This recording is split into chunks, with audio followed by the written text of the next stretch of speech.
Hey everyone, welcome back. This is part 2 and continuing our AAR comment from Chuck Heavy's shooting competition that occurred in Mountain City, Tennessee at range 51. Great time. We're going to continue where we left off last time.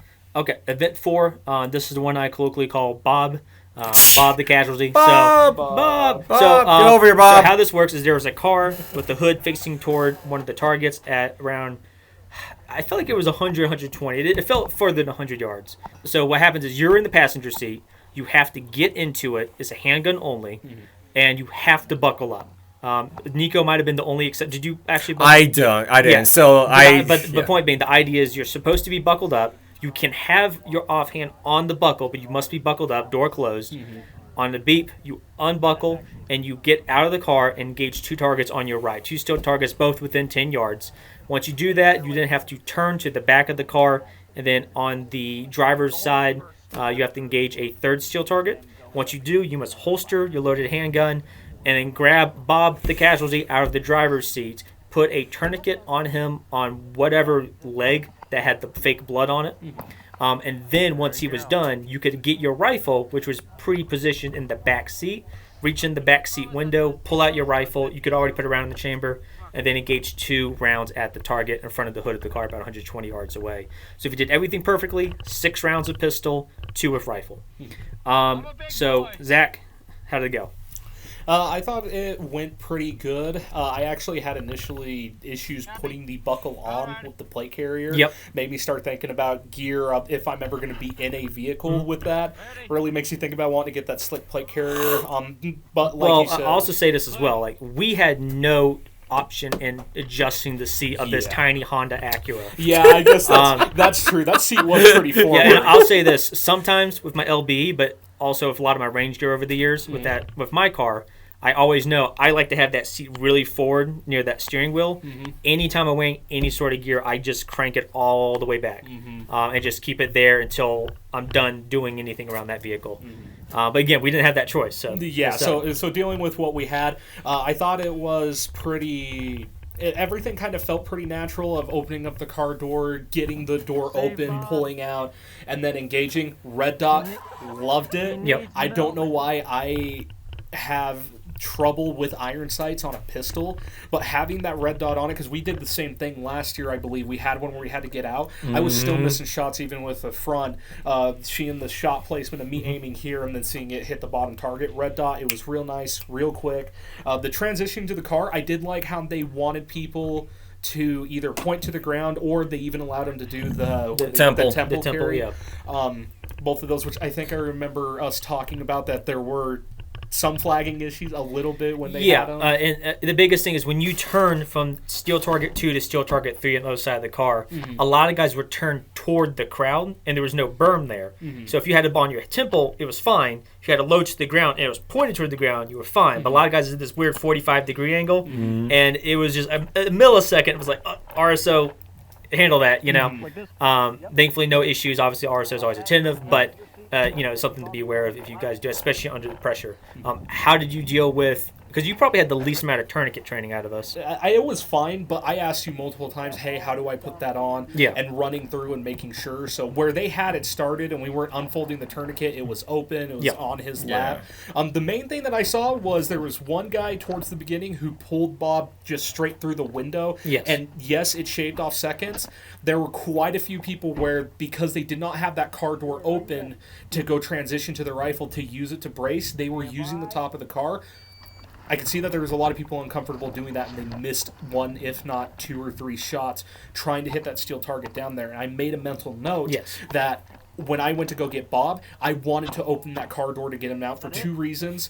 One of the guys had to reach back into the car to get the tourniquet, and he had to reach in through the window to go and grab it, and that costed him time. So I threw open the door because it gave me access to Bob and the tourniquet, grabbed both since they had it laying on his lap. The tourniquet was pretty easy. I got it up high, got it wrapped around. My gloves actually did have a little bit of an issue trying to churn it. I could find myself, I was trying to grab it and get it churned, and I probably lost a good 5 seconds just on trying to twist the tourniquet. And it was only 2 times. You dn't have to tighten it down like you should. But with 2 turns, I lost like 5 seconds on that. D12, you have something to say about the crampedness of that car with that nice son of a bitch. Thick smurf you got? So not only was it the thick smurf, it was thick with 2 C's. I had another third C in there because I had the butt pack. And for the record, like when it comes to LBE kit, Oh, yeah. like it is very well known for guys who use it that one of the worst situations for LBE is mechanized operations because it is very cramped in a lot of these vehicles. So not just that, but my own car and any car, I can't sit just properly in there. Yep. So when I sat in there, I just grabbed on the seatbelt, held it down. I straight up asked the RSO, "Are you happy with this?" And he said, "Yeah." Beep. Throw the seatbelt off. Struggled to get out. And the very first thing that I noticed was that with this holster that I've got, I forgot what it was. So it's a Red River Tactical Red River holster, Tactical. but it's for a SIG M17 that I no longer needed. Yeah. So I gave to you, and your 226 does fit in it, but it has a little finagling. Yes. But also it fits, but also it doesn't fit. So what happens is that if the pouch is too far back, whether empty or full, it doesn't disengage the lever. The lever. Are you talking about the Smersh magazine pouch? The Smersh magazine pouch, somewhere, somehow, that lever, I can push down the button as hard as I can, but the lever doesn't drop unless if I just crank it just slightly. So a solution to that is what you could literally do is duct tape part of your Smersh belt to cause a gap between your handgun and your actual Smersh pouch. Seems a little sketchy, but I mean, you're adding a handgun to a kit system that wasn't really designed for a handgun. Or I'm just going to get a completely different holster, but that'll be later on. Yeah. But so finally drew, and because my first previous competition was with the Glock, this was a SIG. That was double action. I forgot that I had the pistol purposely in double action. So what happened with the first shot? Low and left, predictable. But then after the other 2 shots, I was fine. And then I transitioned. More pistol shooting was fine. Then I holstered. And my idea was to use the door as leverage because I kept this rifle in the full position because I had the perfect position. It was gonna be completely easy to pull it out. It was grab the grip, throw it on the door, and it's gonna be fine. My body chose violence, and I decided to grab Bob by the throat and pull him out. Which thankfully the tourniquet was still like in the area, so I was able to strap it up. It was fine, tied it on. All right, he said 1, 2, you're good. Turn around, car door closed. So I added even more time for myself for needlessly trying to open up the car door, plant, and then 2 or 3 shots. You're forgetting a good detail about poor Bob. You put the tourniquet on the wrong leg. All I thought was leg. In his defense, was leg. When I did my run, they added the whole blood thing afterwards. Okay. I didn't have anything on mine, and I was down the line where they were already doing the blood. For me, I would say, again, stressing how cramped the car was, I did not have my LBE, but I did have a helmet on. And I am not a tall guy, and I was, like, scrunching up like this, like I could see my double neck in, like, the rear view mirror. Right. And I had a really slick piece of body armor. Oh, yeah. But it's still. So it was a little awkward getting out. I didn't really unholster my handgun, so I was already halfway out of the car. Shooting was perfectly fine. The third steel target, I didn't hear it get hit the second time. So it's kind of this moment with me and the R. So like, hey, did I hit it? He's like, yeah. I was like, okay. So I holster it. Bob, easy. I gave him a good pep talk, so he's good to go. I got you, Bob. Come here, you son of a gun. Gonna be real, if your leg's fucked up, I see at least 1 testicle, so you're good. I will say what I did differently with my rifle is I have it here in the same way, but a lot of guys do this for sling management, like safes where they have like 20 guns, is you tie the sling around the pistol grip and then back on the buttstock and tighten it. I did that to make sure it didn't get caught on anything. I didn't see anyone get stuff caught on anything, but what I did see is a lot of guys not knowing if they wanted to put the sling on or not when they pulled it out, and they did. And you could tell they didn't really know. They'd never done that before. Yeah. It's like, do I put? No, just shoot. You know, and it kind of hesitate. Another thing is, guys wanted to open the door as a resting point for the rifle. Other guys wanted to get on top of the hood if you're tall enough. And guys who realized who weren't tall enough, for some reason, didn't want to open that door for time. I saw one guy go completely unsupported, miss twice because of it. Yes. For me, it's like, guys, any part of this car that you can touch could serve. So I just went a 45 degree against the side of the driver's side of the wall, and it was perfectly fine because I wasn't tall enough to get on the hood, and it saved me time not opening the door. Like, and that's kind of a little bit unconventional shooting position, But guys think standing, crouching, prone. They don't think of anything in between. So just keep that in mind. Now, as for changes to this event, I liked it, but I think there's some things that make it more fun. One, the rifle in the back. The idea is your drivers got shot. You got 4 targets around you. It's probably not a smooth park, right? If that's the case, your rifle's probably not going to be on the cushion seat. It's going to be at the bottom of the floor. It's going to be on the floor. So I would think it would be better to have it at the bottom of the floor. It's their choice if they want the window open or not. But have it down there, and I bet you're going to see more guys do have issues if they don't tie their sling down. Because it's going to get caught to the adjustment underneath the seat, something else, you never know. Another thing is, we talked about guys, including most of us, taking advantage of pulling Bob out of the window. If they I'm not saying you have to make him a full 180-pound, 5'10" dummy, because I know everyone different shapes and sizes there, but make him a little bit heavier than the 50 or so pounds he was, so that if anyone did want to do that, it's like, oh, wait, I can't just yank him out. And really incentivize, hey, open up the door and kind of just roll him out and do the tourniquet. And I think that would mitigate a lot of the guys doing the window thing. Okay, so Event 5 was when we started to get more handgun heavy. So Event 5 is a different vehicle. It's an SUV, a little more space inside of it, but what you have to do is get out of it, and there are two targets at your 10 and 11 to 12 o'clock, and within like 5 yards of you. They have you choose how you want to take care of them. There is actually an encouragement, but not mandatory, to use one hand, because you have to open that car door, go through the back of the vehicle.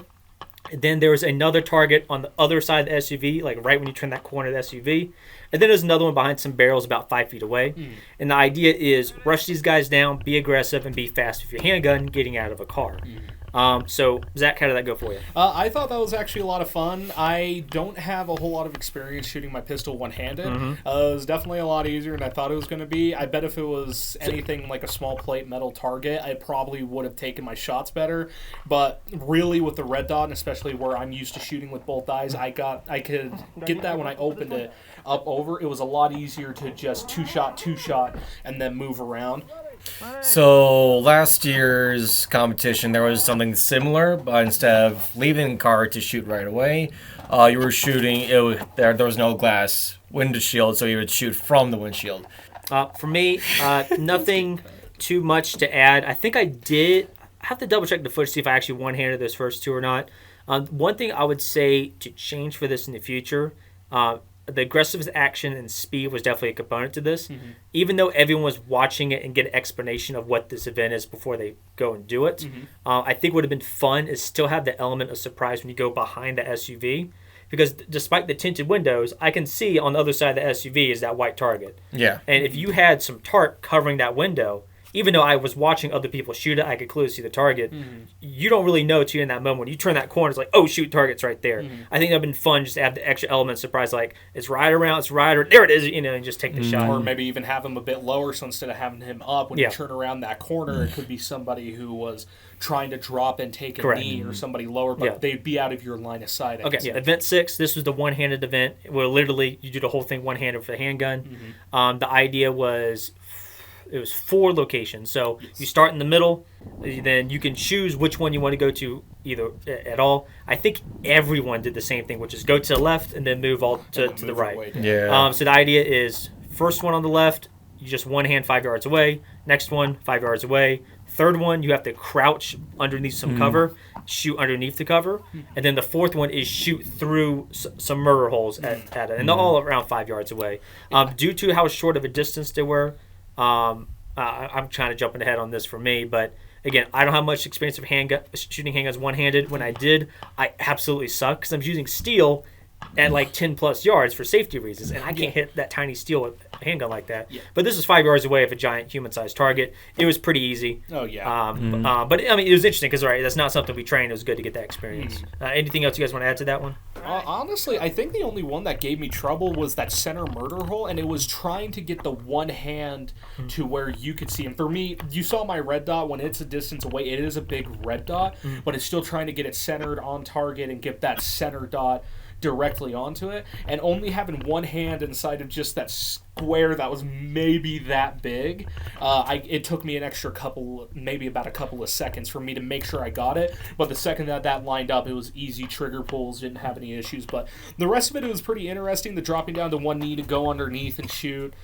if your life depends on it. So you're saying for at least one AR comment, have at least one handgun target that's like much further away than 5 yards. I think it would be more interesting because how close they were, I almost didn't even feel like I needed to aim. D12? The only thing I had that was remarkable was, I think it was this one. I loaded into the magazine a low cap magazine, so I had to do an emergency reload through the murder hole, which was very interesting. And I already gave my opinion on it, though I will say one change that maybe they'd be interested in doing. They had standing, crouch, murder hole. Mm-hmm. Why don't they do standing, crouch, prone, murder hole? And that means, yes, not just you doing one-handed, but now you're doing the basic different movements in one hand. Mm-hmm. And that would be something more dynamic for a lot I of think people. throwing in the prone would definitely be a good idea. Because I mean that's so niche. People wouldn't think about that. So that'd be kind of neat. Okay. Event 7. Oh, All right. So okay. let's Can I leave now? So let's explain. So Event 7, what this is, you start out with the Texas Spinner, which is 5 steel plates on a 5-star. Shoot one, it starts messing with the balance, and they start spinning, which means you have to follow the steel and shoot.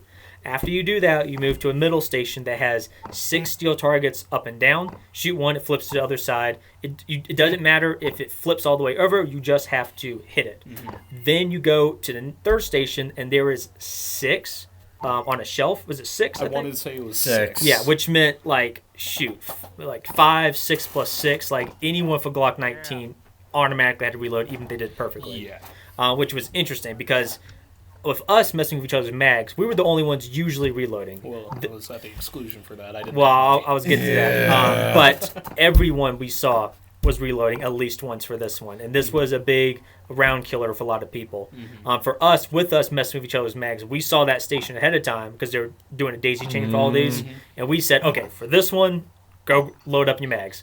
Because we knew what was going to happen with that Texas Star alone. Mm-hmm. So we did that. Zach, you want to talk about that? It was definitely interesting. The Texas Star, actually, I shot a lot better, and I 100% attribute that to the red dot, because the other thing to add to it, every single one of those shots that you had to be shot through a tire. Yes. So that very much tunnel visioned you down that, and for you having to shoot through it, if I was doing that irons, I never would have got off that Texas Star. I can tell you that right now. Yeah. That red dot helped and minimized the amount of ammo that I had. I only had to go to a second mag. My biggest thing that I had with that was, again, the magazine pouch. Because I dropped the pistol mag, and I went to go drop it, and I spent 2 seconds on that, said screw it, pulled out my loaded mag, and I shot the rest of it while holding the magazine in my hand. Like, I didn't even drop it at that point. But shooting a lot of those, once we got to the 6 of them, I think I only missed one. But I think I shot about 5 of them in a row, and then I missed one, and then got that. And then the 6 that they had up on the top, I struck the main barrier a couple of times, but then after I started hitting plates, I kind of went through, got nearly most of them in one shot, and then I think missed one. So overall, it was really good. That Texas Star was dynamic. The hitting the plates were still good, gave you a nice small target to hit, but again, they were, 5 to 8 yards away, if even that. See. Go ahead. Get rid of it. Come on. These two bullied the piss out of me for bringing in extra pistol magazines. I on the kit, it was 3. I had 2 pouches for the magazines. And then gun. And then a 4th in the dump pouch. Yep. And you ran out of ammo. And So. All right. It's on camera. Don't worry. Balls exposed. But you know what? I understand why. So it was the last tire. Yes.